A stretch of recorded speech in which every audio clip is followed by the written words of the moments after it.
menuju kerongkongan. Kemarin kan kita sudah membahas pencernaan makanan dari mulut ya. Setelah dari mulut, makanan kita menuju kerongkongan. Kerongkongan adalah suatu saluran seperti tabung sepanjang 20 cm yang menghubungkan antara rongga mulut dengan lambung. Di dalam kerongkongan terjadi gerakan peristaltik, yaitu gerakan meremas-remas yang dilakukan oleh dinding kerongkongan untuk membuat makanan terdorong masuk ke dalam lambung. Nah, ini yang namanya kerongkongan. Berarti tujuan selanjutnya ke lambung ya, Pipo? Betul, Bol. Dalaman manusia. Lambung adalah bagian dari organ pencernaan manusia yang paling elastis. Lambung berbentuk seperti kantong dan terletak di dalam rongga perut sebelah kiri atas. Di dalam lambung, makanan mengalami pencernaan secara mekanis dan kimiawi. Pencernaan mekanis dilakukan oleh dinding atau otot lambung yang meremas dan mengaduk makanan. Pencernaan kimiawi dilakukan oleh getah lambung yang dihasilkan oleh kelenjar getah lambung. Getah lambung mengandung enzim pepsin, enzim renin, dan asam klorida. Enzim pepsin berfungsi untuk memecah protein menjadi pepton. Enzim renin berfungsi untuk mengendapkan protein susu menjadi kasein. Asam klorida atau HCl berfungsi untuk mengasamkan makanan dan membunuh kuman yang masuk bersama makanan. Nah, habis ini makanan kita pergi ke toilet ya? Hihihi. Ah, kamu ini belum, Bol. Selanjutnya, makanan dicerna di usus halus dulu.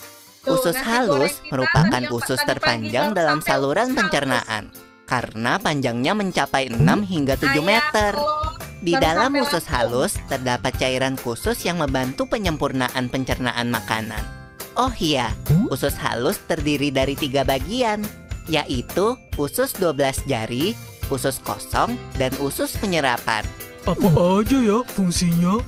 Usus 12 jari atau disebut juga duodenum memiliki panjang kira-kira 25 cm.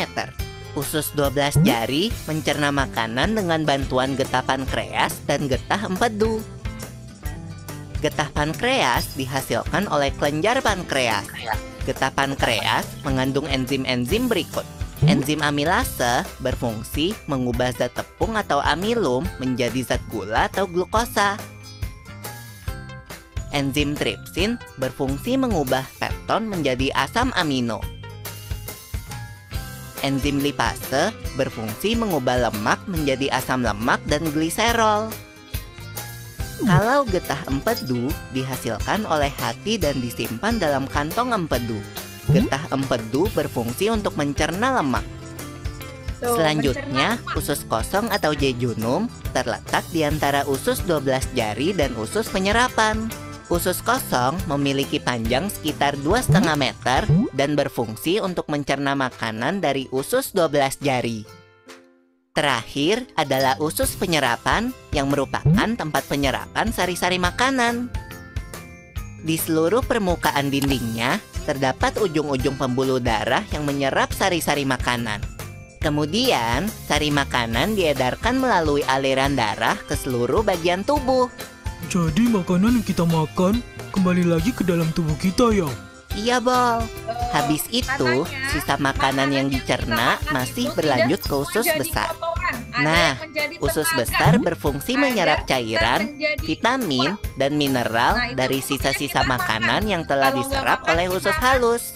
Pada usus besar, terdapat bakteri yang berguna untuk tubuh bernama E. coli yang berfungsi untuk membantu proses pembusukan sisa makanan.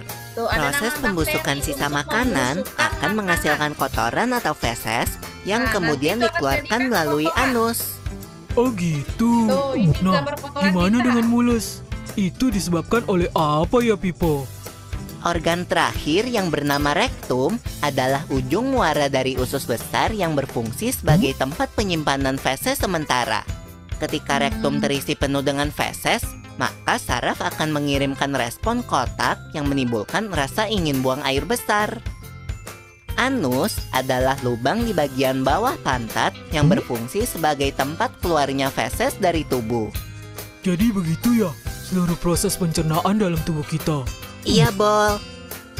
Seenak-enaknya makanan yang aku makan, ujung-ujungnya untuk dibuang lagi. Tapi ingat, kan ada juga sari makanan yang menyebar menjadi energi untuk tubuh kita. Betul juga ya. Oh ya Pipo, ngomong-ngomong soal pencernaan, kamu pernah sakit perut gak? Tentu saja, Bol. Kenapa ya perut kita bisa sakit? Nanti akan kita bahas bersama di video selanjutnya ya, Bol.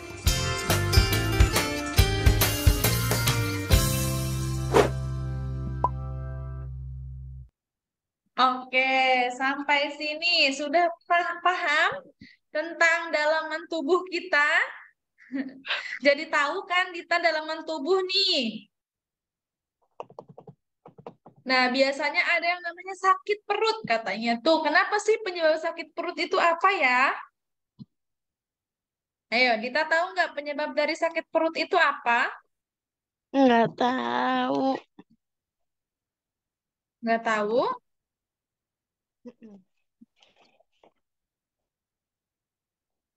Biasanya Dita merasakan sakit perut ketika habis ngapain?